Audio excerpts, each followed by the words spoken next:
2008 সালের 21শে জুলাই তখন তৃণমূল কংগ্রেসের এমপি সংখ্যা মাত্র 1 আর বিধায়ক সংখ্যা মাত্র 30। সেই সময় আমি আর কবির সুমন আমরা মমতা বন্দ্যোপাধ্যায়ের ডাকা এক ধর্মতলার মোড়ে মঞ্চে আমরা চলে যাই। আমার মনে হয়েছিল যে উনি এমন একটা কজে লড়ছেন, এই কজটায় ওনার পাশে আমার থাকা উচিত, প্লেন অ্যান্ড সিম্পল। এত তর্ক তখন আমি বুঝিনি। আমি জীবনে প্রথম ভোটে লড়ছি 2011 সালে, এর আগে আমি কোনো নির্বাচনেই লড়িনি। What is the ism of Trinamool Congress? আমাদের ইজম অবশ্যই একটাই, তার তার তার তার তার শিক্ষামন্ত্রী হিসাবে পশ্চিমবঙ্গের শিক্ষা ব্যবস্থা বা বাঙালির প্রতি আপনি কি কি করতে চান? আমি তোমাকে এখানে দাঁড়িয়ে বলে গেলাম একটা পরিকল্পনা, এবং সেটা ধরা যাক মাননীয় মুখ্যমন্ত্রী যে অনুমোদন করলেন না, তখন আমি এখানে মিথ্যাবাদী হিসেবে পরিগণিত হব। আমি সেটার মধ্যে যেতে তুমি আমাকে ওই বুবির ট্র্যাপে ফেলো না। এই যে বর্তমান পরিস্থিতি রয়েছে, এত মানুষের চাকরি চলে যাওয়া, আপনি পরিস্থিতিটাকে কিভাবে দেখছেন? Before 26 election top most priority আমার ডিপার্টমেন্ট। আপনারা কোথায় মনে করেন যে বিজেপি এলে কোথায় কোথায় বাঙালির বিপদ বা বাংলার বিপদ? এক নম্বর হচ্ছে যে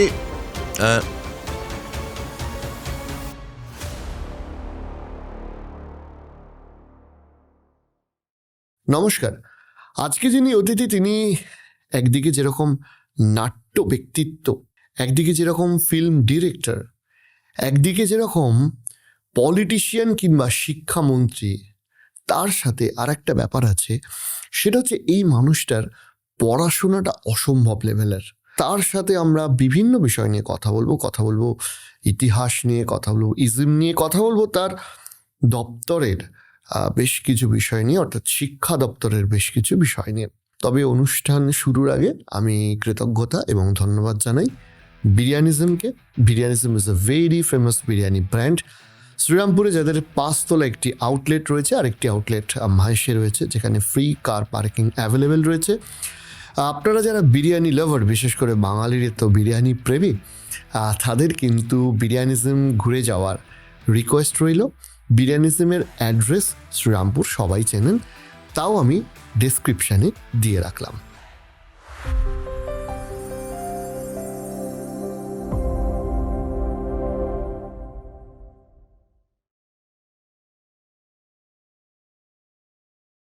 প্রথম প্রশ্ন যেটা আপনাকে করব সেটা হচ্ছে যে শীতের সকালে কেমন আছেন বলুন। শীতের সকালে রাজনৈতিক উত্তাপ, হ্যাঁ, আমার তো মনে হয় যে আমাদের রাজ্যেই রাজনৈতিক উত্তাপটা একটু বেশি, সবসময় বেশি ছিল, কারণ পলিটিক্যালি আমরা অনেক বেশি ভাইব্র্যান্ট। আমাদের যে কোনো রাজনীতি নিয়ে অমর্ত্য সেনের একটা বই আছে, আর্গুমেন্টেটিভ ইন্ডিয়ান্স। আমার মনে হয় নামের বইটা একটু সংশোধন করে লেখা উচিত, আর্গুমেন্টেটিভ বেঙ্গলিস। হ্যাঁ, তর্কপ্রবণ বাঙালি। ফলে যেহেতু সব ব্যাপারে আমরা তর্ক করি, তর্ক করতে আমরা ভালোবাসি, যদিও তার একটা মানে ভালো দিক আছে, যেমন তেমনি পুরো আলোচনাটাই রাজনৈতিক ডিসকোর্স হয়ে যাওয়ার একটা সম্ভাবনা আছে, এটা সমাজে এখন তৈরি হয়েছে। সবকিছুতেই রাজনীতি। এইটা আমার মনে হয় যে অনেক অংশে আমাদের মানে সত্তা বা আত্মা শব্দটা একটু ভারী শোনাবে, তার ক্ষয় ঘটায়। তো এই যে রাজনৈতিক উত্তাপ আমাদের রাজ্যে এখন চলছে, তার সঙ্গে বৈপরীত্য হিসেবে তুমি যে শীতার্ত যে সকালের কথা বলছো, এই দুটোর কলিশনে এবং সমন্বয়, মানে সংঘর্ষে এবং সমন্বয়, সব মিলে ভালোই আছি। এবার আমি একটা খুব ইন্টারেস্টিং প্রশ্ন আপনাকে একটু আগে ফিরিয়ে নিয়ে যাব, সেটা হচ্ছে যে মমতা বন্দ্যোপাধ্যায়ের সাথে আপনার এই পরিচিতি বলুন বা তার আন্দোলনের সাথে জড়িয়ে যাওয়া বলুন, এই পরিচিতির সূচনাটা যদি একটু বলেন, কিভাবে তার সাথে ইন্ট্রোডাকশন হলো বা কিভাবে আপনি তার সাথে যুক্ত হলেন? এমনিতে আমার সঙ্গে আগের সরকারের সম্পর্কটা একটু মানে কি বলবো, একটু উচ্চাবচ ছিল। এই কারণে উচ্চাবচ ছিল, আমার 2002 সালে লেখা একটা থিয়েটার, সেটা খুব পপুলার হয়, উইঙ্কেল টুইঙ্কেল। একদমই তাই। এইবার উইঙ্কেল টুইঙ্কেল আমি এখনো মনে করি এটা রাজনৈতিক থিয়েটার নয়। এটা দুই বাবা ছেলের গল্প, দুটো সময়ের গল্প, দুজনে দুটো প্রজন্মকে রিপ্রেজেন্ট করে।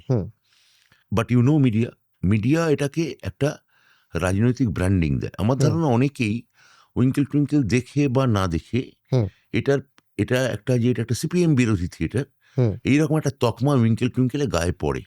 আচ্ছা, যেটা আমার দিক থেকে কখনোই মানে কি বলবো, ইনিশিয়েট করা ছিল না। যখন ওই থিয়েটার একটা নিষিদ্ধ করা হয়, হুম। মানে নিষিদ্ধ মানে একটা জায়গায় শোয়ের বাধা টাধা দেওয়া হয়। তখনও যদি তুমি আমার সেই সময়কার স্টেটমেন্ট যদি দেখো, আমি বলেছি যে একটা থিয়েটার সমাজকে ওইভাবে প্রভাবিত করতে পারে না, এবং রাজনৈতিক লোকেদের থিয়েটারকে অতটা সিরিয়াসলি নেওয়ার কিছু নেই। হুম। আহ, মানে থিয়েটার সমাজে আসলে যদি সত্যিকারের থিয়েটার যদি জনপ্রিয় হয়, হুম। সেটা থিয়েটারের ওই থিয়েটারটার কারণেই হচ্ছে। হুম। অতিরিক্ত রাজনৈতিক ব্যঞ্জনা তার মধ্যে যদি খোঁজা হয়, তাহলে সেটা সেই মানে শিল্পের পক্ষে সেটা ভালো হয় না। হুম। যা শিল্পের পক্ষে ভালো হয় না, তা আসলে সমাজের জন্য ভালো নয়। এবার ওই যে উচ্চাবচতা ছিল তার মধ্যে, তাও সেটা মানে আমি আমার মতো করে কাজ চালাচ্ছিলাম। আমি তারপর উইঙ্কেল টুইঙ্কেলের পরে রাস্তা বলে সিনেমা বানাই। হুম। হ্যাঁ, প্রথম সিনেমা আমার, এবং সেটাও মানে এখন তুমি যদি ইউটিউবে খুলে দেখো, হুব্বা ওই রেকর্ডটা ভেঙে দিয়েছে। ইউটিউবে হিউজ এখনো ভিউয়ার আছে রাস্তা ছবির। রঘুবীর যাদব, মিঠুন চক্রবর্তী, অমিতাভ ভট্টাচার্য বলে একটি নতুন ছেলে এসে কাজ করে রাস্তায়। এইভাবে চলছিল। হুম। এবার 2006 সালে সিঙ্গুর আন্দোলন শুরু হয়। হ্যাঁ। সিঙ্গুর আন্দোলনের সময় আমার বন্ধু দোলা সেন, সে অনেকে, এবং মহাশ্বেতাদি, কবির সুমন, বিশেষত কবির সুমনের এই আন্দোলনে জড়িয়ে যাওয়াটা, এটা আমাদের খুব হন্ট করে, এবং আমরা এই আন্দোলনে জড়াই। তো 2007 সালে নন্দীগ্রাম হয়, এবং সেই সময় আমরা থিয়েটারের বেশ কিছু বন্ধু, আমরা নাট্য একাডেমি তৎকালীন থেকে সেটা আমরা রিজাইন করি। রিজাইন করার পর আমাদের আর মনে রাখতে হবে 2005 সালে প্রথম 24 ঘন্টা চ্যানেল পশ্চিমবঙ্গে প্রবেশ করে, খবরের চ্যানেল। হুম। হুম। ঠিক আছে, একাধিক চ্যানেল তখন আসতে শুরু করে, আমি আর নামগুলো করছি না। এই চ্যানেলেরও তখন আমাদের দরকার হয়ে পড়ে, বা আমাদেরও দরকার ছিল, যে টকশো নামে একটা নতুন জিনিস শুরু হয়, হুম। যেটা যেটা এক ধরনের সামাজিক প্রভাব বিস্তারকারী শক্তি হিসেবে কাজ করতে শুরু করে সেই সময়, সোশ্যাল ইনফ্লুয়েন্সার। হুম। মানে এই ইনফ্লুয়েন্স করার ক্ষমতা এই টকশোগুলোর তখন তো খুবই ছিল, হুম। খুবই ছিল। আমরাও দেখতাম ছোটবেলায়। হ্যাঁ, আমার ধারণা এখনো আছে। তা হুম। সেই সময় আমি, আমার সঙ্গে আমার বন্ধুদের একটা দ্বিমত হয়।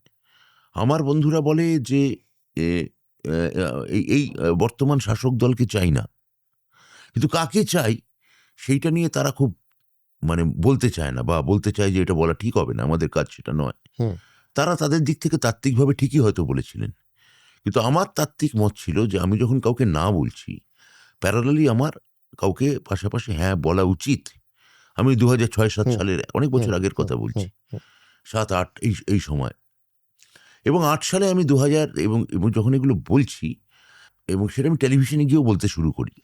তো সেই সময় একজন রাজনৈতিক নেতা, হুম। যিনি আমাকে চিনতেন তৃণমূলে, যিনি এখানে তোমার সঙ্গে বসে টক শো করে গেছেন, তা তিনি একদিন আমায় ফোন করলেন, এবং আমাকে আর কৌশিক সেনকে, আমার বন্ধু, হুম।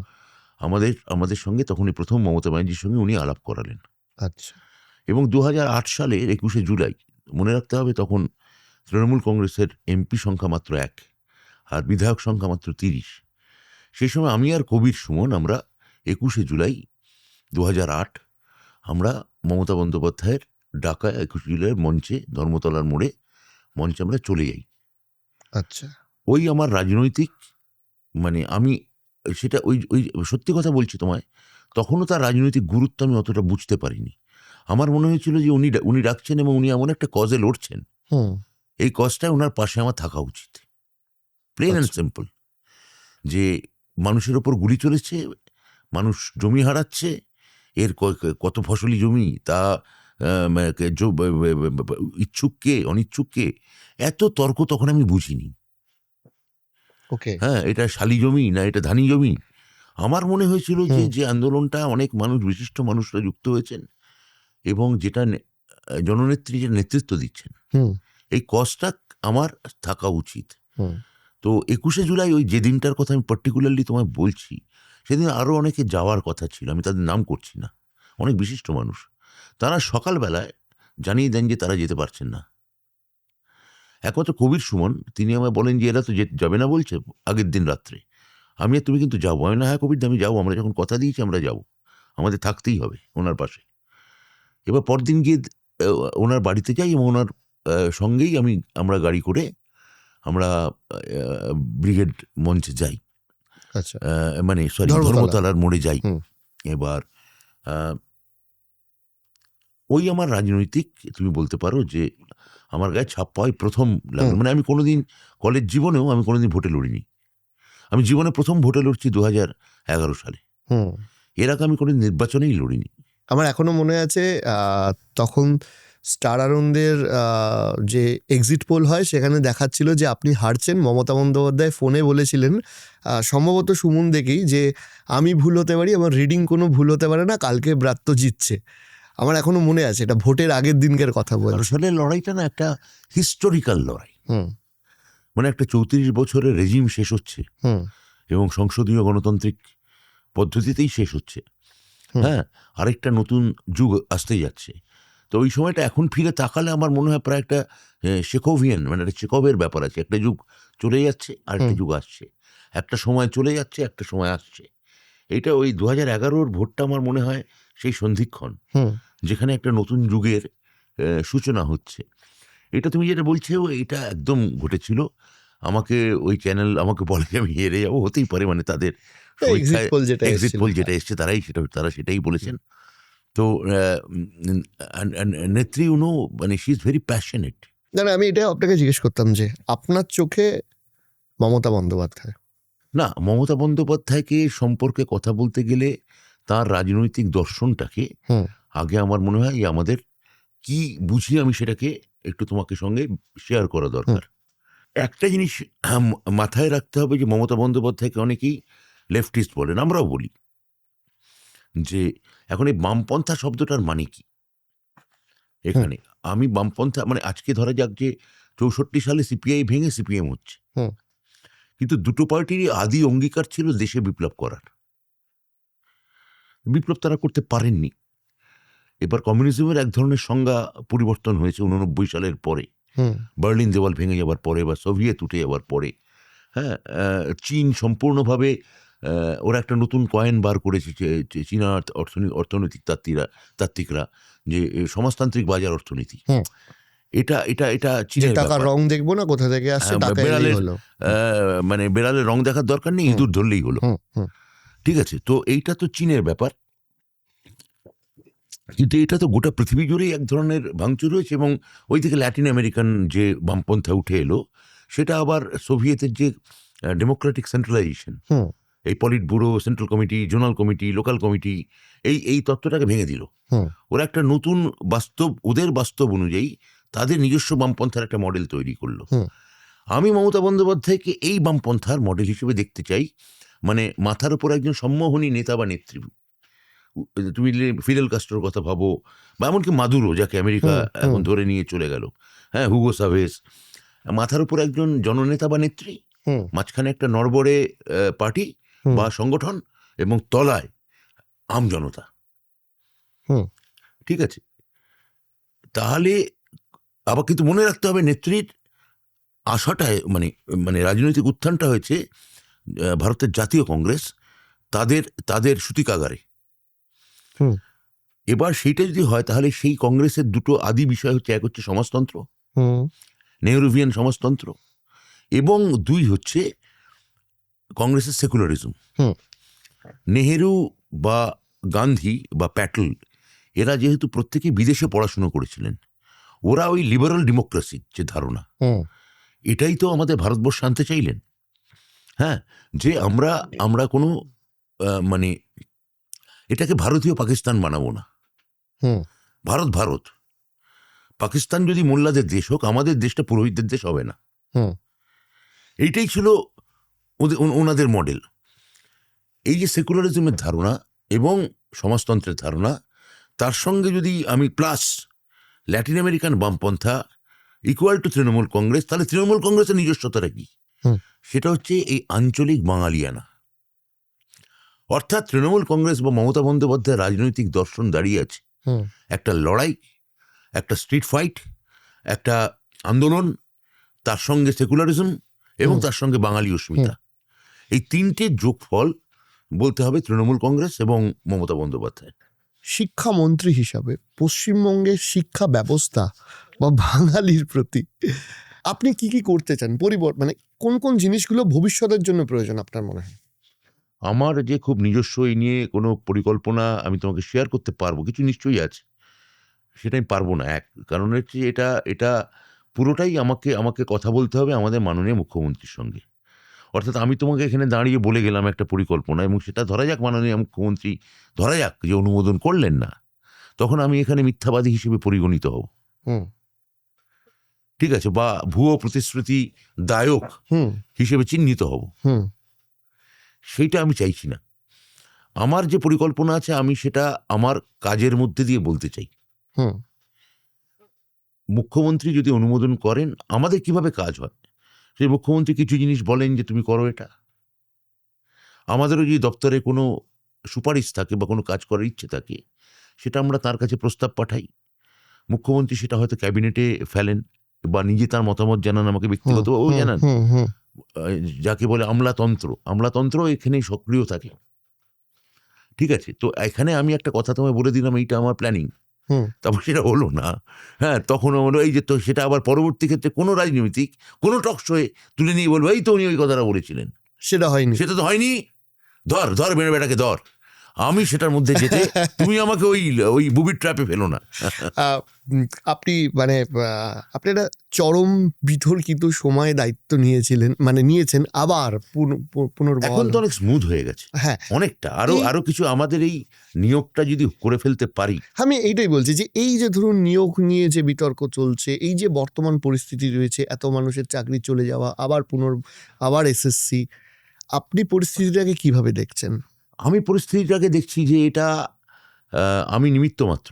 এটা একটা সরকারের যে আসলে এটার পেছনে এটা রাজনীতিও আছে। এটা সরকারকে কতটা বিপাকে ফেলা যায়, মানে এটা হতে পারে, মানে যখন ধরো তোমার চাকরি তোমার চলে যাবার মুখে, তখন একজন যে লয়ার তোমার হয়ে ফাইট করছেন, চাকরি যখন চলে গেল, তখন তোমার বিপক্ষে দাঁড়িয়ে উনি ফাইট করছেন ফ্রেশারদের হয়ে, একই লয়ার, এবং তার রাজনৈতিক কারণেই করছেন। মানে তুমি আমার মামলার ব্রিফ নিয়েছো যে তুমি আমাকে ফাঁসি থেকে বাঁচাবে। হ্যাঁ, কেননা আমি ধরা যাক যে খুন করেছি, তুমি আমার ফাঁসি থেকে বাঁচানোর জন্য ব্রিফ নিয়েছো। আমি যাবজ্জীবন একটা কারাদণ্ড পেলাম। আমার বিপক্ষের লোক এসে বললো যে না হুজুর, ওকে ফাঁসি দেওয়া হোক। এবার তার পক্ষে গিয়েও সেই একই আমার লয়ারকে দেখলাম, সে দাঁড়িয়ে পড়েছে। সে তখন বলছে না ওকে ফাঁসি দেওয়া হোক, যাবজ্জীবন দেবেন না হুজুর, হে ধর্মাবতার, ওকে যাবজ্জীবন দেবেন না, ওকে ফাঁসিই দিন। তাহলে এগুলোকে আমি কিভাবে কি চোখে দেখব? এটাকে আমার দিক থেকে আমার কাজ হচ্ছে যে যদি আমার যে দপ্তরে ফাঁক ফোকর আছে, আমার সাধ্য এবং আমার সীমাবদ্ধতা দুটোকে মাথায় নিয়ে সেটাকে রিপেয়ার করা, যতটা পারি, যতটা স্মুথ করা যায়। আর দুই, এই রাজনৈতিক বিষয়গুলো সম্পর্কে সেটা পার্টির উপর ছেড়ে দেওয়া। যে পলিটিক্যাল ব্যাপারগুলো পার্টি যদি আমায় বলে যে তুমি এটা মোকাবিলা করো, যখন করতে বলেছি আমি করেছি। একটি প্রেস কনফারেন্স আমি সে সময় করিনি যাতে আমার পার্টির অনুমোদন ছিল না। হ্যাঁ, মানে আমাকে যে এটা নিয়ে সবসময় যে বলতেই হবে, কথা বলতে হবে, এটা আমি এই 5 বছরে আমি কোনোদিন ভাবিনি। আমার কাজ ছিল যে আমি কতটা দুর্গ রক্ষা করতে পারি, মানে মূলত গোলকিপার হিসেবে কাজ করেছি তুমি বলতে পারো।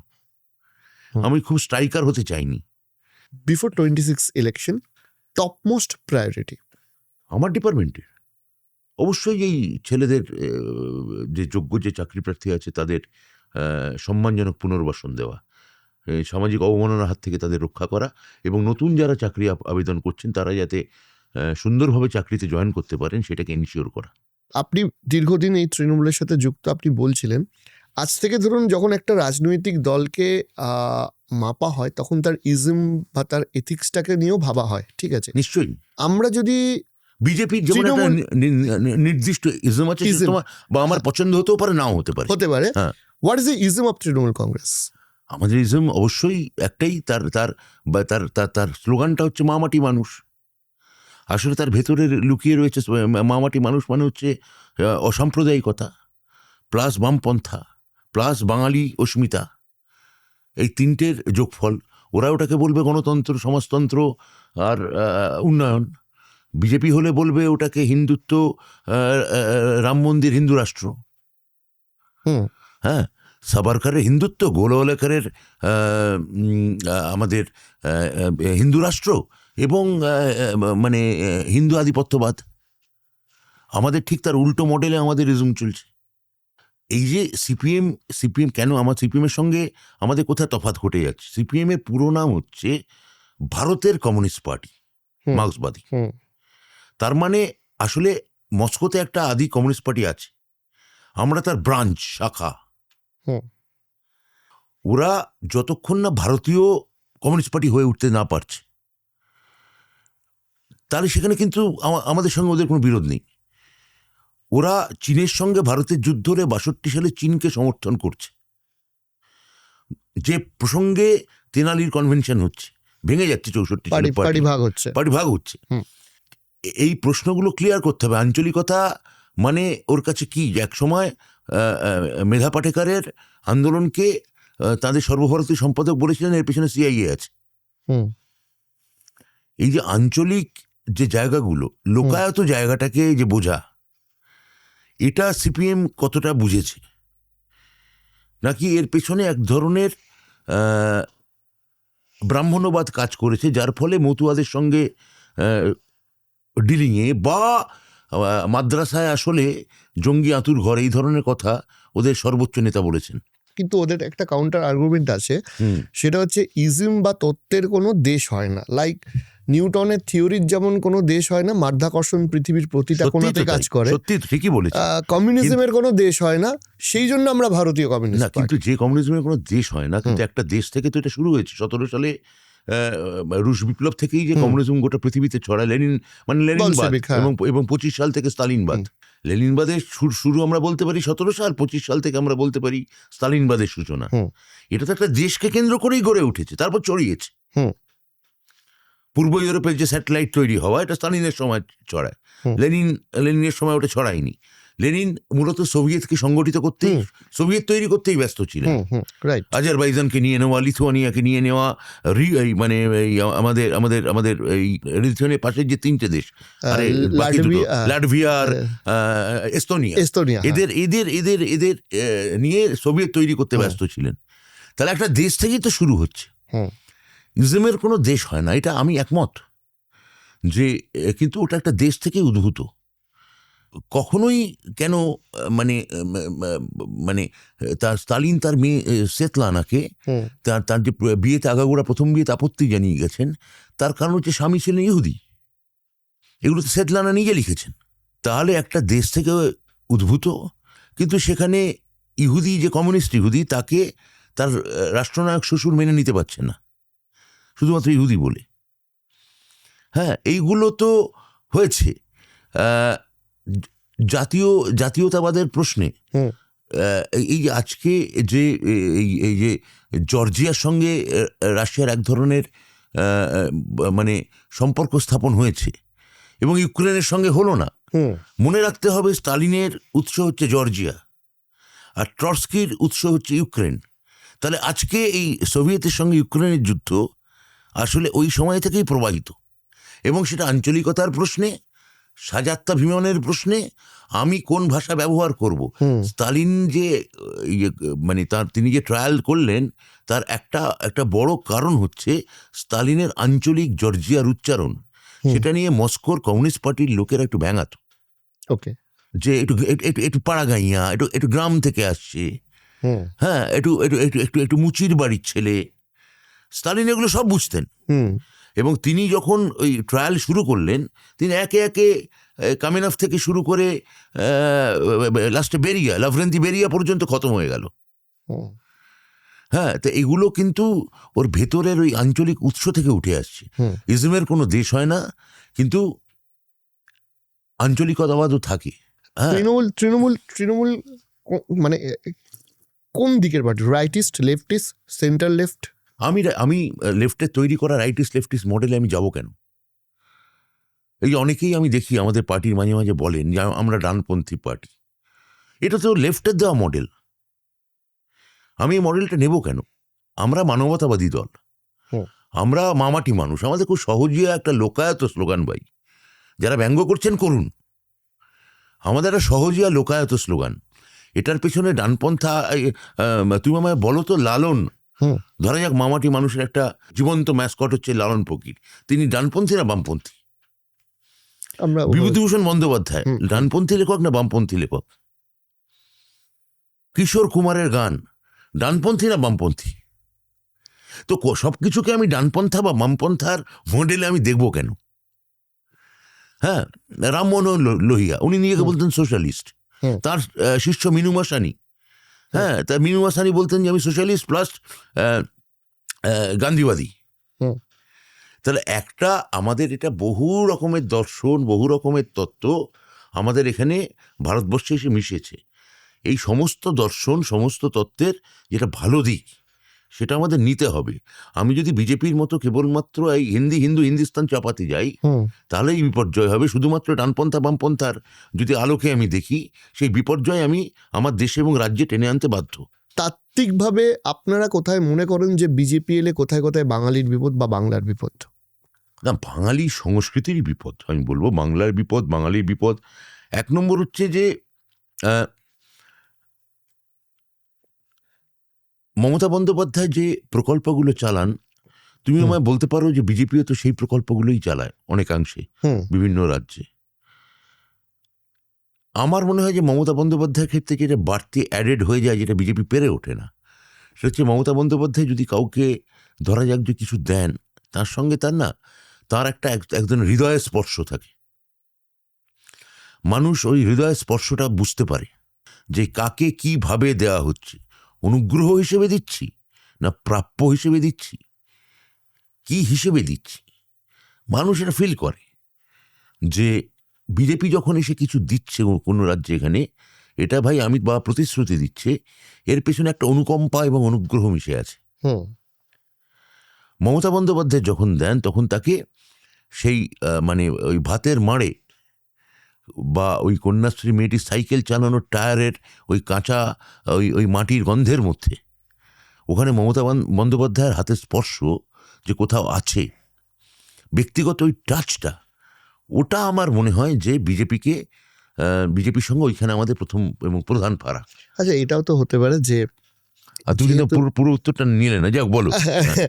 না, আমি আপনার পুরো উত্তরটাই শুনবো, আমি জাস্ট অ্যাড অন করছি যে দেখুন, এটাও তো হতে পারে যে আপনি তৃণমূলের 15 বছরের মন্ত্রী বলে আপনার মনে হচ্ছে যে ওই সাইকেলটায় মমতা বন্দ্যোপাধ্যায়ের টাচ আছে বা ভালোবাসা জড়িয়ে আছে।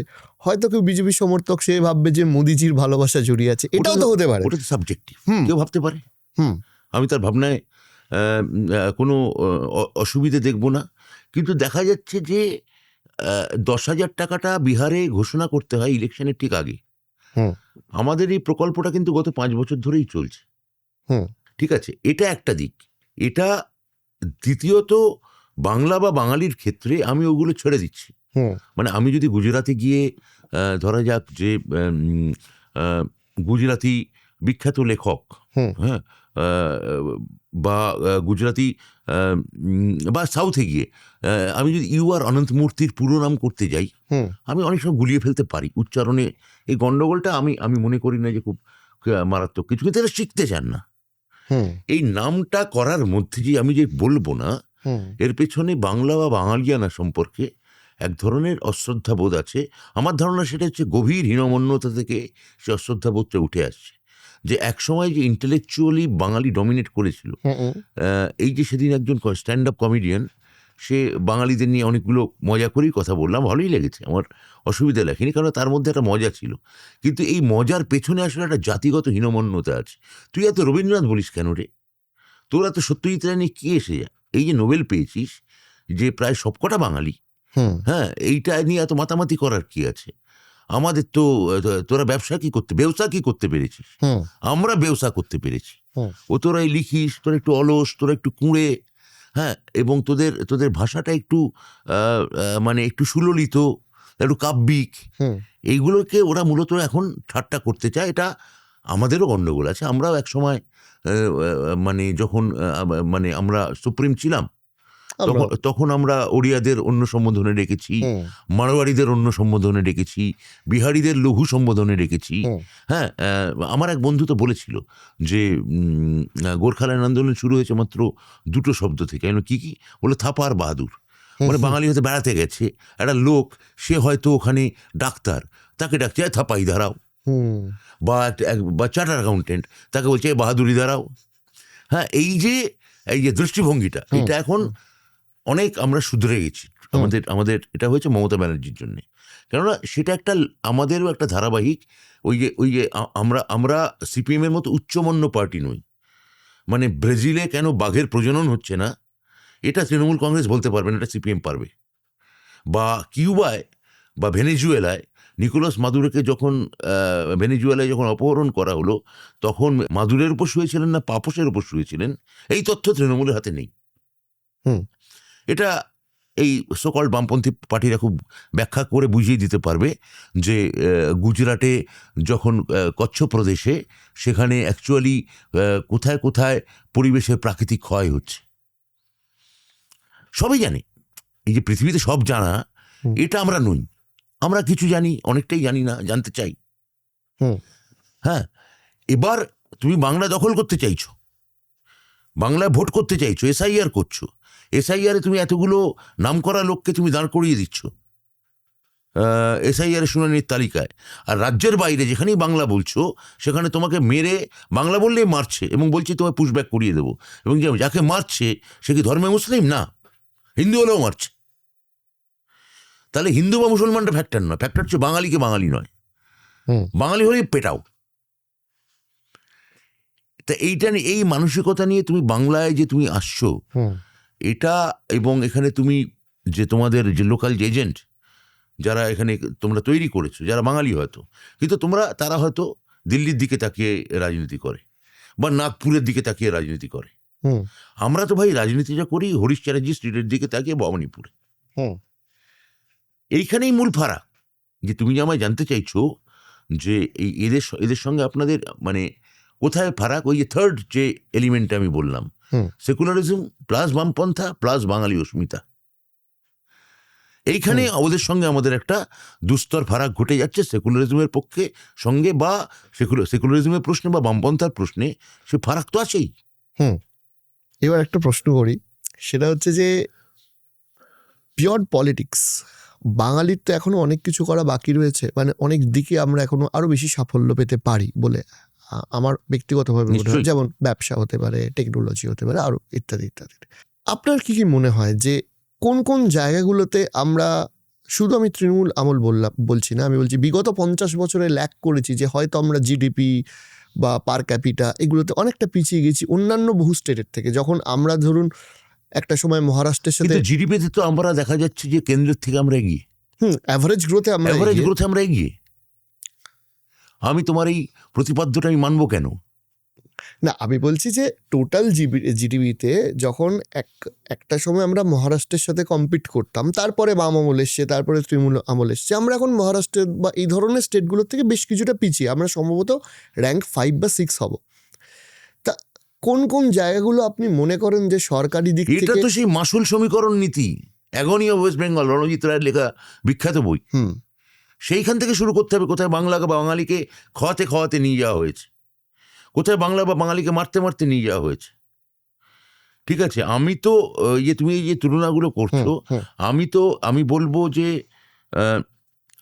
দক্ষিণ ভারত, পশ্চিম ভারত এবং উত্তর ভারত এবং পূর্ব ভারত, এই চারটে আমাদের যে বড় জোন, অর্থাৎ মাদ্রাজ প্রেসিডেন্সি, মুম্বাই প্রেসিডেন্সি, যুক্তপ্রদেশ এবং বেঙ্গল প্রেসিডেন্সি, ব্রিটিশ আমলে স্বাধীনতার পর এই তিনটে প্রেসিডেন্সি থেকে প্রধানমন্ত্রী হলো। পূর্ব ভারত বা যা বেঙ্গল প্রেসিডেন্সি নামে খ্যাত ছিল, 1912 সালে বেঙ্গল প্রেসিডেন্সি থেকে বিহার বেরিয়ে যায়, 1937 সালে উড়িষ্যা বেরিয়ে যায়। স্বাধীনতার পরেও বাঙালির এই দবদবাকে কারা ধ্বংস করলো? কেন বাংলা থেকে এখনো প্রধানমন্ত্রী হলো না? কেন উত্তর ভারতের লোকেরা নির্বিবাদে বাংলা ভাগ মেনে নিল? হ্যাঁ, বাঙালিও অনেকেই মেনেছেন। বাংলা ভাগ না মানা মানে বাংলা থেকে বরাবর প্রধানমন্ত্রী হয়। পাঞ্জাব বা বাংলা এই দুটোই সব থেকে বড় জায়গা ছিল। তাও পাঞ্জাবের অনেক রকম ভাগ ছিল, মানে যদি তুমি পাকিস্তানের আদি অর্থ দেখো, পাঞ্জাব, কাশ্মীর, বালুচিস্তান, লাস্টে বালুচিস্তান আর নর্থ ফ্রন্টিয়ার, এগুলোর মধ্যে অনেক বৈচিত্র্য ছিল, কিন্তু এই যে বৃহত্তম বাংলা প্রদেশ, হুম। অবিভক্ত বাংলা প্রদেশ, সবার তো মাতৃভাষা বাংলা। হুম। তাহলে পূর্ব ভারত থেকে একজনও প্রধানমন্ত্রী হয়নি কেন? তখন যদি না হয়, তা তখন না হয় জিডিপির প্রশ্ন উঠবে, তখন না হয় পিছিয়ে যাওয়ার প্রশ্ন উঠবে, তখন না হয় পার ক্যাপিটা ইনকাম না, যেগুলো বলছো যে সব রক্ত যে ওইখানে গিয়ে ঢালা হলো, হুম। যেটা রণজিৎ রায় অ্যাগনি অফ ওয়েস্ট বেঙ্গলে খুব ভালোভাবে দেখিয়েছিলেন। অ্যাগনি অফ ওয়েস্ট বেঙ্গলে বাংলা আমরা কি করব, পশ্চিমবঙ্গের উৎকণ্ঠা হুম। এই বইতে, বা উদ্বেগ। হুম। হ্যাঁ, এই উদ্বেগ তো অনেক দিন ধরে চলছে, যে বাংলা বা বাঙালিকে সামহাও খইয়ে দাও। Through the policy. আমরা বাঙালি হতে বলছি না, হুম। ঠিক আছে, শিবসেনা যে নবনির্মাণ মারাঠি সেনা যে আন্দোলন করেছে, বা মনুষ্য জাগো বা ঘাটি মনুষ্য, এই যে আন্দোলন বাল ঠাকরে করেছিলেন, হুম। আমি তার পক্ষপাতী নই, ঠিক আছে, কারণ আমি মনে করি যে আমরা সকলেই একটা ভারতবর্ষ নামক একটা বৈচিত্র্যপূর্ণ উপমহাদেশের হুম। আমরা একটা অঙ্গ। কিন্তু এই 3টে প্রভিন্স থেকেই বারবার কেন আমরা দেখব যে প্রধানমন্ত্রী হবে? দক্ষিণ ভারত থেকে আমি তো অন্তত 2জন প্রধানমন্ত্রীর কথা এক্ষুনি বলতে পারি, সবকটা অংশ থেকেই সব কটা অংশ থেকে হয়েছে। তাহলে পূর্ব ভারত থেকে হলো না কেন? অথচ স্বাধীনতা সংগ্রাম বলো, তুমি যেটা বলছো, শিল্প, ব্যবসা, শিক্ষা, এডুকেশনাল হাব, হ্যাঁ, 1857 সালে যখন কলকাতা বিশ্ববিদ্যালয় তৈরি হচ্ছে, তার আন্ডারের কলেজ আছে লাহোরে। হুম। এখন সেটাকে কাটতে কাটতে এসে আমরা এটাকে ফাইনালি বিকেন্দ্রীকরণ করতে করতে এখন কলকাতা বিশ্ববিদ্যালয়ের চারপাশে কিছু সীমান্তর কলেজকে আমরা নিয়ে রেখে দিয়েছি। হুম। কিন্তু শুরুতে ছিল লাহোরের কলেজ, গোটা দেশের। হ্যাঁ, সরলা দেবীর স্বামী রামযশ চৌধুরী লাহোরে প্র্যাকটিস করতেন। হ্যাঁ, তো উনি যখন লাহোর কলেজে পড়েন তখন সেটা কলকাতা ইউনিভার্সিটি পার্ট, রাইট। ঠিক আছে। তো এই যে মানে যেটা আমাদের সব দিক থেকে যে খইয়ে দেওয়া হয়েছে, কেটে দেওয়া হয়েছে, এবং এখন রবীন্দ্রনাথকেও কাটতে চাইছে, কেটে রবীন্দ্রনাথের বিকল্পে দাঁড় করাতে চাইছে বঙ্কিমকে। এই যে বন্দে মাতরম নিয়ে এত কথা হচ্ছে, বন্দে মাতরম বঙ্কিম লেখেন 1875 সালে, কিন্তু তুমি কি জানো বঙ্কিমের মৃত্যুর আগে এই গানের কোনো সুর করা হয়নি। আচ্ছা। গানের সুর করা হয় বঙ্কিম মারা যাওয়ার 2 বছর পরে। 1894 সালে বঙ্কিম মারা যাচ্ছেন, 1896 সালে ওই গানের সুর করা হচ্ছে। এই গানের সুর করা এবং প্রথম পাবলিকলি গাওয়া কে গাইছেন, কে সুর করছেন? রবীন্দ্রনাথ ঠাকুর। এবার বন্দে মাতরমের সুর তাহলে রবীন্দ্রনাথের করা, তার মানে জনগণমন সুর রবীন্দ্রনাথের করা, বন্দে মাতরমের সুর রবীন্দ্রনাথের করা। তাদের বিজেপি মুখোমুখি দাঁড় করাচ্ছে, বিভাজন তৈরি করার চেষ্টা করছে, আর তারপর তারা বলছে আমরা বাঙ্গাল চাইয়ে, সোনার বাংলা করে দেব। এ কি ভয়ানক ব্যাপার! তো বাঙালি মরে গেছে নাকি? বাঙালি কি মার খেয়ে যাবে নাকি খালি? আর ভদ্রতাকে ভাবা হবে দুর্বলতা?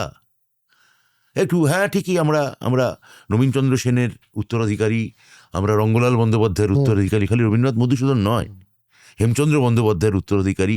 কাব্যটাব্য আমাদের জাতি একটু বেশি করে, একটু ভাবালু, একটু আবেগপ্রবণ, একটু মানে কি বলবো, একটু ইমোশনাল কোশেন্ট বেশি।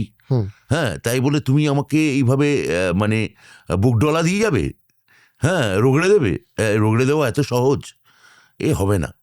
এই আপত্তিগুলোর কথাই আমি মূলত বলতে চাইছি। আমার একটা মনে প্রশ্ন আছে, সেটা হচ্ছে যে এই প্রশ্নটা আমি জানি আপনাকে বহু মানুষ করেছে, বহু সাংবাদিকরাও করেছে।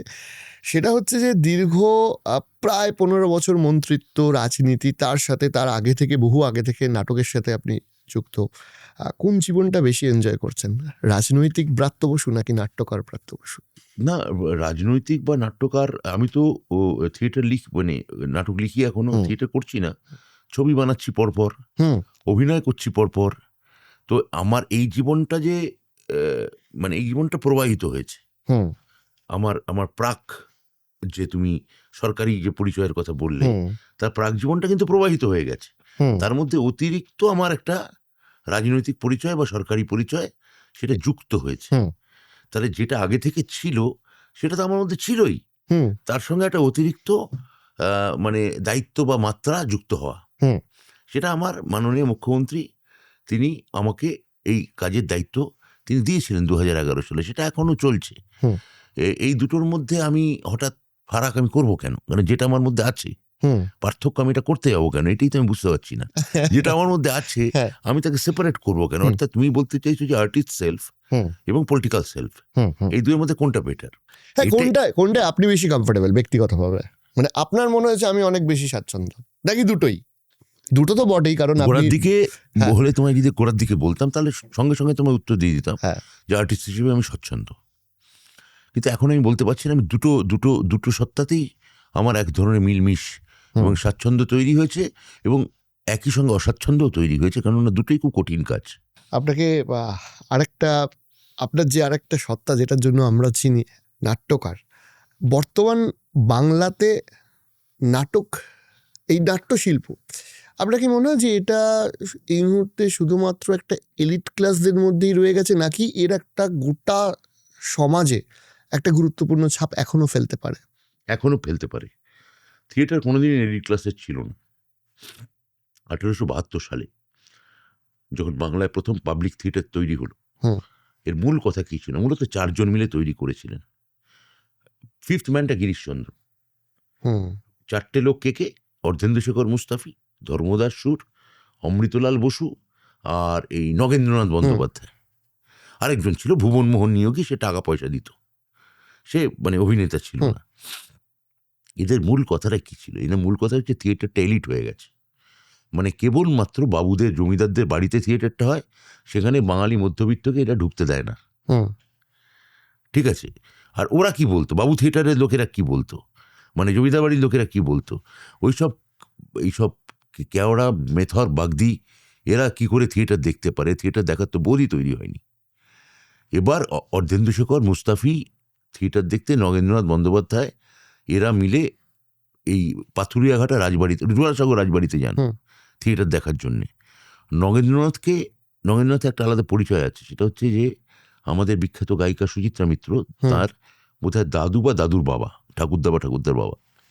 নগেন্দ্রনাথ বন্দ্যোপাধ্যায় সেখানে গেলেন এবং তাকে ব্লক করা হলো, বললো পাস।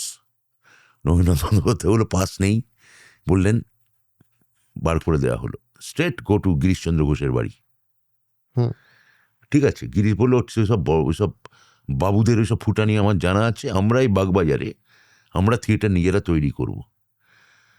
ফাইনালি এই থিয়েটার, ওদের মধ্যেও আবার একটা ডিবেট হলো হুম যে এই থিয়েটারকে আমরা পয়সা দিয়ে লোককে দেখাবো কি দেখাবো না। অর্ধেন্দুশেখর, অমৃতলাল এরা বললো, বিশেষত নগেন্দ্রনাথ বন্দ্যোপাধ্যায়, যে আমাদের পয়সা টিকিট ব্যবস্থা করতে হবে। গিরিশচন্দ্র মানসিকতায় ওই তুমি যেটা বলছো খানিকটা এলিট মানসিকতা ছিলেন, বলেন এই যারা থিয়েটার বোঝে না এরা ঢুকে পড়বে তো টিকিট কেটে। হ্যাঁ, বললো সে আমাদের সেটা অ্যালাউ করতে হবে গণতান্ত্রিক পরিসরে। ওই মানে আমার খালি মানে হৌসের বাবু বা চাকুরিজীবী খালি দেখবে বা কেরানি খালি দেখবে তা হবে না। হ্যাঁ, যাদের আপনি ওই অন্তজ লোক বলছেন তাদের ঢুকতে দিতে হবে। ঠিক আছে, ওই যে 1872 সালে ওরা টিকিট কেটে, তখন গিরিশ ঘোষ সরে গেলেন ওদের থেকে। মানে যখন 1872 সালে ফার্স্ট চিতপুরে বাংলার প্রথম পাবলিক থিয়েটার, মানে টিকিট বিক্রি করে থিয়েটার তৈরি হচ্ছে, Girish Ghosh was not there. আচ্ছা। গিরিশ ঘোষ কিছুদিন পর যুক্ত হচ্ছেন। উনি যখন দেখলেন এই মডেলটা সাকসেসফুল হয়ে গেল, উনি তখন এলেন। ওকে। হ্যাঁ, তাহলে থিয়েটার কোনোদিনই আসলে আমাদের ওই যে 1872 সালে ওই পরম্পরা চলেছে যে কোনো পাবলিক টিকিট কেটে দেখতে পারে। হ্যাঁ, তখন থেকে চলে আসছে। তাহলে কোনোদিনই ওটা এলিট না, এবং থিয়েটারে সে ক্ষমতা আছে। তুমি বল সব থিয়েটারে আছে? আমি বলবো না, নেই। সেটা তো কোনো থিয়েটারে আছে। নির্ভর করছে কে সেই থিয়েটারটা তৈরি করছে, কিভাবে থিয়েটারটা তৈরি করা হচ্ছে। সেই থিয়েটারটা তৈরি করার পেছনে তার প্যাশন, তার উদগ্রতা, তার ভালোবাসা, তার স্বপ্ন, তার আকাঙ্ক্ষা, তার ক্রোধ, তার তার তার মানে আমি বলবো এমনকি তার সমাজের প্রতি তার যে ব্যক্তিগত যুদ্ধ, সেইগুলো সমস্ত মিলে একত্রিত ওই থিয়েটারটার পেছনে তিলে তিলে, বিন্দুতে বিন্দুতে, ধাপে ধাপে জড়ো হচ্ছে কিনা। থিয়েটার হচ্ছে সেই শিল্প, একটা বিমূর্ত সম্ভাবনার শিল্প, যাকে আমরা সারাক্ষণ সাকার এবং মূর্ত করে তোলার চেষ্টা করছি। আপনার 12 বছর আগে একটা প্রশ্ন আপনাকে একজন বিখ্যাত টিভি অ্যাঙ্কার করেছিলেন। আজকের ডেটে আপনাকে, যেহেতু 12 বছর আগের প্রশ্ন করতে ইচ্ছা করে, যে ধরুন পুরো 12 মাসা ফুল্লর আর 12 মাসা। এই যে ধরুন আপনি বললেন যে এই যে অ্যাবস্ট্রাক্ট আর্ট, বিমূর্ত শিল্প একটা থিয়েটারের বিমূর্ত সম্ভাবনা। সম্ভাবনা আমরা পাই, হ্যাঁ, সেখানে ধরুন কোথাও গিয়ে এই যে মন্ত্রিত্ব, এই যে একটা পলিটিক্যাল অ্যাফিলিয়েশন, সেটা কি লেখক ব্রাত্য বসুকে আটকায় যে এইগুলো হয়তো লেখাটা ঠিক হবে না প্রেজেন্ট সিনারিওতে? ভাকলাভ হাভেলকে আটকে ছিল। তুমি বলবো আবার আপনি পাশ্চাত্যের উদাহরণ দিচ্ছেন, মারিও ভার্গাস লোজা, অজস্র উদাহরণ আমি দিতে পারি যারা পলিটিক্সে এসছেন এবং সারা পৃথিবী জুড়ে যারা বিখ্যাত লেখক। হাভেল তো প্লে রাইট, হাভেল ওয়াজ প্লে রাইট, বা ওই আর্নেস্ট টলার এক্সপ্রেশনিস্টিক কবি। এরা এরা এরা এরা তো রাজনীতিতে এসছেন, রাষ্ট্র ক্ষমতায় গেছেন, শাসন করেছেন। হ্যাঁ, তো এই প্রশ্ন আমাকে বহুবার ফেস করতে হয়েছে।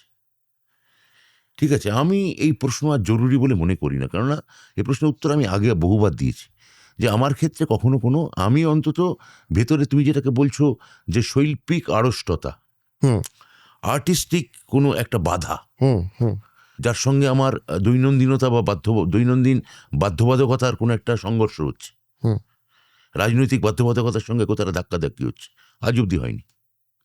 আপনার ফিল্ম বানানোর অভিজ্ঞতাটা একটু শেয়ার করুন। লেটেস্ট হুব্বা হুব্বা তো খুবই বড় একটা বিভৎস ভিউ পেয়েছে, প্রচুর ভিউ পেয়েছে। হ্যাঁ, সেটা একটু শেয়ার করুন, কেমন লাগছে এই ফিল্মের সাকসেসের পর? ফিল্ম, আমি তো আমার নতুন ছবি শেষ করেছি শেকড়, সেটা তো বাংলাদেশের একজন খুব রেপুটেড আর্টিস্ট, সবার খুব ভালোবাসার চঞ্চল চৌধুরী, তিনি আছেন। হ্যাঁ, তো চঞ্চল, তারপর আরো সীমাদি আছেন, সীমা বিশ্বাস। এই ছবিটা এখন বানাচ্ছি। হ্যাঁ, এই ছবিটা বানাচ্ছি মানে এটা এখন পোস্টে আছে, এই ডাবিং শুরু হওয়ার মুখে। তো এগুলো সব এক্সাইটিং, মানে এডিটিং শেষ হয়ে গেছে ছবির। আচ্ছা, হ্যাঁ, তো এগুলো সব খুবই, মানে এগুলো ঠিক তোমাকে বলে আমি বোঝাতে পারবো না অরিজিৎ, মানে এগুলো যে ওটার মধ্যে দিয়ে গেছে সে একমাত্র সে জানে কতটা আমি এনজয় করছি। এখন তুমি বলতে পারো আমি এটাকে আমি খুব এনজয় করছি। আপনাকে একটা জাস্ট মানে এই যে কত ঠান্ডা, খুব ঠান্ডা লাগছে তুমি যদি বলো, আমি কতটা ঠান্ডা লাগছে আমাকে বোঝাও। হ্যাঁ, বা চাটা খেয়ে খুব গরম লাগলো, কতটা গরম তুমি আমায় বোঝাও, এটা কেউ বোঝাতে পারবে। এক্স্যাক্টলি। আমি জাস্ট লহ গৌরাঙ্গ নিয়েও সৃজিতদার সাথে পডকাস্ট করছিলাম, তখনই আমি ঠিক করেছিলাম আপনাকে জিজ্ঞাসা করব। আমি দেখলামও পুরো ফিল্মটা, এক তো আপনার অসাধারণ অভিনয় দারুণ লেগেছে।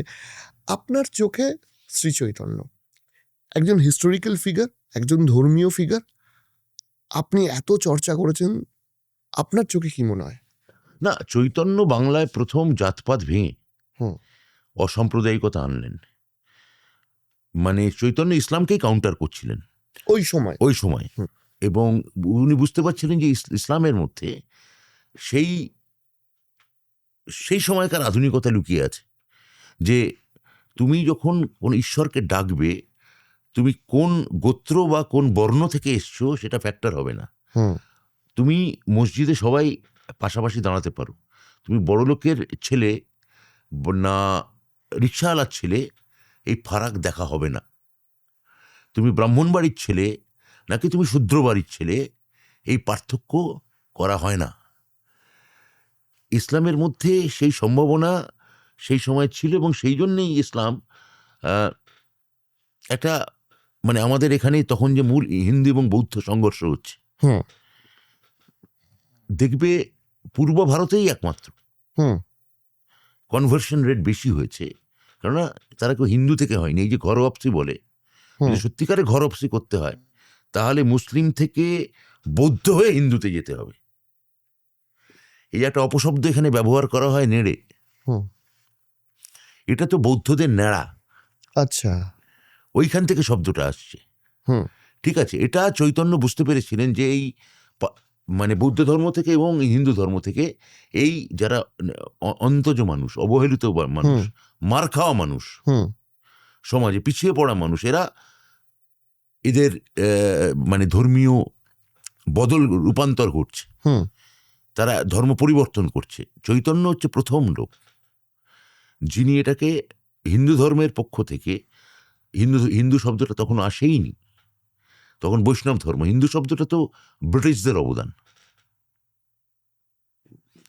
যখন আদমশুমারি হলো প্রথম, হ্যাঁ, বোধহয় 1875-এর পরে, বোধহয় 1878 সালটা ভুলে গেছি, 1873, ওই সময় হলো। তখন যারা মুসলিম নয়, যারা খ্রিশ্চান নয়, যারা বৌদ্ধ নয়, তাদের কি হিসেবে সম্বোধন করব। এই পুরো সেক্টটাকে তখন ওই যে যে কালেক্টর, ইংরেজ যে ব্রিটিশ যে কালেক্টর, সেটাকে হিন্দু ক্ল্যান বলে সম্বোধন করলো। ওইখান থেকে হিন্দু শব্দটা এলো। চৈতন্য ফাইট করছেন বৈষ্ণব ধর্মের পক্ষে, এবং বৈষ্ণব ধর্মকে কি করে কতটা আমি ছড়াতে পারি, সেই জন্যই তার দক্ষিণ ভারতে বিজয়নগরে যাওয়া, এবং ফাইনালি তিনি সেটেল করলেন পুরীতে। পুরীতে যাই হোক, পুরীর রাজার সঙ্গে তার খুব ভালো সম্পর্ক হলো, কিন্তু চৈতন্য শেষ অবধি মানে মরে গেলেন, মৃত্যু হলো। সেটা তার মার্ডার হলো না কি তিনি কৃষ্ণদাস কবিরাজ বলছেন যে একটা রথের আঘাত পেয়েছিলেন মা পায়, ঠিক আছে, মানে চৈতন্য চরিতামৃত। কিন্তু চৈতন্য হচ্ছেন সেই দার্শনিকভাবে এবং মানে জায়গায় ভট্টকুমারিল বা শঙ্করাচার্যদের মতো মানে তাদের মানে তাত্ত্বিক স্তরে ব্যাপারটাকে আটকে রাখেননি। তিনি তার প্রায়োগিক রূপটা দেখতে চেয়েছিলেন, ছড়িয়ে দিতে চেয়েছিলেন। তো চৈতন্য হচ্ছে যে ফার্স্ট অ্যাপ্লাইড রিলিজিয়ন, প্রথম সেকুলার ধর্মগুরু। আমি এইভাবে চৈতন্যকে দেখতে চাই। আমরা যারা সংস্কৃতি নিয়ে কাজ করি, আঁকা, গান, নাচ, আবৃত্তি ইত্যাদিতে, আমাদের একটা ছোট্ট দাবি বা প্রশ্ন আছে। এটা আমার বিশ্বাস যে গোটা বাংলার যারা হাজার হাজার শিল্প শিক্ষক, যারা শিল্পের শিক্ষা দিচ্ছেন, তাদেরও প্রশ্ন আছে যে এই যে ধরুন কো ক্যারিকুলার অ্যাক্টিভিটি হিসেবে এই যে মিউজিক, আর্ট, 2011-12 সালে এই প্রথম পশ্চিমবঙ্গে এইটা নিয়ে আলোড়ন শুরু হয় যে আমরা তখন ইউজিসির কাছে প্রস্তাব পাঠাই, স্কুল সিলেবাসে ছবি আঁকা, ক্লাসিক্যাল গান বা নাচ, অবলিক নাচ আর পারফরমেন্স, এই তিনটেকে নিয়ে আসা হোক। এটা ইউজিসির কাছে প্রস্তাব যায়, কারণ এটা কোনো দপ্তর বা মানে ইউজিসির কতগুলো গাইডলাইন আছে যে এইগুলো আমরা আদৌ মানে ফর্মাল ট্রেনিং হিসেবে পড়াতে পারি কি পারি না। তাহলে কি হয়, এবং এসএসসিতেও এই সাবজেক্টগুলো নেওয়ার প্রস্তাব আমরা দিই 11-12 সালে। 14 সালের পর এগুলো সব 20 মাও জলে চলে যায়, ইউজিসিও কোনো চিঠিচাপাটি হয় না এবং কেন্দ্রীয় সরকারও পরিবর্তন হয়ে যায়। এবার তোমার প্রশ্ন করো। তা এবার আপনি তো গুলিয়ে দিলেন, যাই হোক, প্রশ্নটা হচ্ছে যে আগাম ভবিষ্যতে বা কোনোভাবে যদি আপনার কাছে এতগুলো ছেলে রবীন্দ্রভারতী থেকে থিয়েটার নিয়ে বেরোচ্ছে, হ্যাঁ, গান নিয়ে বেরোচ্ছে, নাচ নিয়ে পড়ে বেরোচ্ছে, থিয়েটার নিয়ে পড়ে বেরোচ্ছে, আর্ট কলেজ থেকেও, আর্ট কলেজ থেকে যারা বেরোচ্ছে, তা রাষ্ট্র এদের নিয়ে ভাবতে হবে। আমি গভীরভাবে বিশ্বাস করি যে মানে মানে আকবর ছাড়া তানসেন হয় না, একদমই, হ্যাঁ, মানে সিজার ছাড়া ভার্জিল হয় না, বিক্রমাদিত্য ছাড়া কালিদাস হয় না। এই তত্ত্বে আমি বিশ্বাস করি। ঠিক আছে, যতই স্বাধীন শিল্পী বলে এখানে মানে চর্চা হোক না কেন বা বলা হোক না কেন, ওই স্বাধীন মানে হচ্ছে স্ব অধীন, আমি নিজের অধীন আছি কি নেই, তাহলেই তুমি স্বাধীন। কারণ হচ্ছে যে ধরুন আর্থিক নিরাপত্তা এদের একটা অন্তত বন্দোবস্ত এদের দিতেই হবে, এবং সেটা রাষ্ট্রের সর্বোচ্চ স্তর থেকে আসতে হবে। আপনাকে আরেকটা সমস্যার কথা বলছি যে ধরুন একটা টিচার যিনি আঁকা শেখাচ্ছেন, আরেকজন টিচার যিনি হয়তো কোনো একাডেমিক সাবজেক্ট পড়াচ্ছেন। গ্রামগঞ্জের মানুষের কাছে এটা বাস্তব, যিনি একাডেমিক্সের কোনো সাবজেক্ট পড়াচ্ছেন, হয়তো যিনি ম্যাথামেটিক্স পড়াচ্ছেন, যিনি ফিজিক্স পড়াচ্ছেন, গার্জেনদের প্রায়োরিটি থাকে হয়তো বাচ্চাটা আঁকতে ভালোবাসলেও ওই ফিজিক্সের কাছেই, টিচারের কাছেই বেশি করে পাঠানো, কারণ ওর একটা একাডেমিক ভ্যালু আছে। যদি এই আঁকা, গান, নাচ এগুলোর একটা একাডেমিক ভ্যালু পেয়ে যায়, তখন এই যে শিল্পের সাথে যারা জড়িত, যারা শিক্ষক, তাদের অনেকটা উপকারে হয়। কারণ দেখা যায় যে 9-10 ওই পথের পাঁচালী শুরুটা ভাবো, যে ওই অপু যখন রামায়ণ বা মহাভারত বা মানে শিশুপাঠ্য বই পড়ে কল্পনার জগতে বিচরণ করে বেড়াচ্ছে, সাহিত্য পড়ে, হ্যাঁ, আর সেই সময় ওই পাশের বাড়ির মুহুরির বাড়ির ছেলেটা, সে ওই বীজগণিত, পাটিগণিত বা এই ধারাপাত এইসব পড়ে কি করে ভালো প্রবেশিকা পরীক্ষায় ফল করা যায় সেই দিকে যাচ্ছে। তো আমার কাছে দুটি শিশু ইম্পর্টেন্ট। মুহুরির ছেলেকে যেমন আমাকে মানে সে যাতে ভালো করে পড়াশুনো করে, এমনকি আজকের দিনে তো তার সর্বোচ্চ মাপকাঠি হচ্ছে বিদেশ চলে যাওয়া, এবং আমার মুখ্যমন্ত্রী তো এখন তাদের জন্য স্টুডেন্টস ক্রেডিট কার্ডও ব্যবস্থা করে দিয়েছেন, যেটা আমাদের ছোটবেলায় কল্পনাতীত। অপুর সময় তুমি ছেড়ে দাও। আর তেমনি অপুও যাতে, অপুদের মতো ছেলে মেয়েরা যাতে তারা কল্পনা করে, কেউ ছবি আঁকতে গেল, কেউ সাহিত্য করতে গেল, কেউ পারফর্ম করতে গেল, তাদের রাষ্ট্রের একটা সহানুভূতির চোখে দেখতে হবে যতটা পারে। আজকে থিয়েটার গ্র্যান্ড বন্ধ করে দিচ্ছে সব সেন্ট্রাল গভর্নমেন্ট। সবই তো পলিটিক্যালাইজ হয়ে যাচ্ছে। তুমি আমার সঙ্গে আছো কি নেই, হয় তুমি আমার সঙ্গে আছো, নয় তুমি আমার শত্রু। আমি তো গভীরভাবে বিশ্বাস করি যে আমার মুখ্যমন্ত্রীর কাজ এতটাই যে আর্ট দিয়ে তুমি তাকে আঘাত করতে পারবে না। তাহলে যে তুমি পারবে না তাকে তুমি বন্ধ করতে যাবে কেন? হ্যাঁ, তাকে অতটা সিরিয়াসলি নেওয়ার কিছু নেই, তুমি করো না। কিন্তু এই বিজেপির যে দৃষ্টিভঙ্গি সেটা হচ্ছে যে তুমি যদি আমি তোমায় গ্র্যান্ট দিই তাহলে তুমি আমার হয়ে স্কুলে ঝাঁটা দিয়ে পরিষ্কার করবে, বা থিয়েটার কর্মী তুমি যাও গিয়ে ড্রেন পরিষ্কার করো, কারণ আমি তোমায় মাসে 6,000 টাকা করিয়া বেতন দিয়ে থাকি। এটা ট্যাক্সের টাকাই দিচ্ছে। আমি এই ধরনের কোনো শর্ত চাপাতে পারি না, ঠিক আছে? তো এইগুলো আমার মনে হয় যে ওই আমি আগে বললাম ওই যে মমতা বন্দ্যোপাধ্যায়ের সঙ্গে ফারাক কোথায়, এক ধরনের ডেলিকেট, এক ধরনের মানবিক দৃষ্টিভঙ্গি থাকার দরকার আছে। রাষ্ট্র তোমার সব আছে, তোমার বড় বড় ইমারত আছে, তোমার বড় বড় প্রাসাদ আছে, তোমার কত কি আছে, তোমার হৃদয় নেই, তুমি সেখানে যন্ত্র মানব। এবার আর্টের ক্ষেত্রে তুমি যেহেতু আর্টের চর্চা করো বলছো এই ধরনের, তুমি জানো ওখানে পুরোটা যন্ত্র হয়ে কাজ করা যায় না। ওখানে ওই রবীন্দ্রনাথের কবিতার মতো যে হে বৈষ্ণব পদাবলীর কবি, তুমি যখন রাধাকে কল্পনা করে কবিতা লিখছিলে, তোমার নিজস্ব যে বান্ধবী রামী হোক বা বিদ্যাপতির অনুরাধা হোক, হ্যাঁ, তার ছবি কি ওই রাধার মধ্যে তুমি তার প্রক্ষেপণ ঘটাওনি? রবীন্দ্রনাথের সে বিখ্যাত কবিতা, আমি লাইনগুলো আমার মনে নেই, কিন্তু মোদ্দা কথাটা তো তাই। হ্যাঁ, মানে অনেক বেশিরভাগ মানুষই শিল্পী হয়েছেন কারণ তারা শিল্পকে ভালোবেসেছেন বা শিল্পকে কোথাও মনে করেছেন। শিল্পকে ভালোবাসার থেকেও ওই শিল্পের যে বাস্তব, ওটা তো একটা কল্পনার বাস্তব। কোথাও রিয়েল বাস্তব থেকে শিল্পী এক্সিট চান, তিনি ওই কল্পনার বাস্তবে গিয়ে পরিত্রাণ পেতে চান। সেই পরিত্রাণ, সেই এক্সিট গেটটা তার কতটা আমি মসৃণ করে দিতে পারছি, তার জন্যে রাষ্ট্রের সেটাই দেখা উচিত। এই যে অনেকে আমাকে বলে যে কেন ইস্টবেঙ্গল মোহনবাগান মোহামেডানের ক্ষেত্রে সরকার কেন ভাববে না? না, ভাববে না। সরকার সন্তোষ ট্রফি নিয়ে ভাবতে পারে ভালো করে হবে কি হবে না। কেন্দ্রীয় সরকার জাতীয় দল বা তার গঠন, কবে বিশ্বকাপ খেলবে সেই নিয়ে ভাবতে পারে। এই পার্সোনাল ক্লাবগুলো, সেখানে ব্যক্তিগত পুঁজিরই দরকার।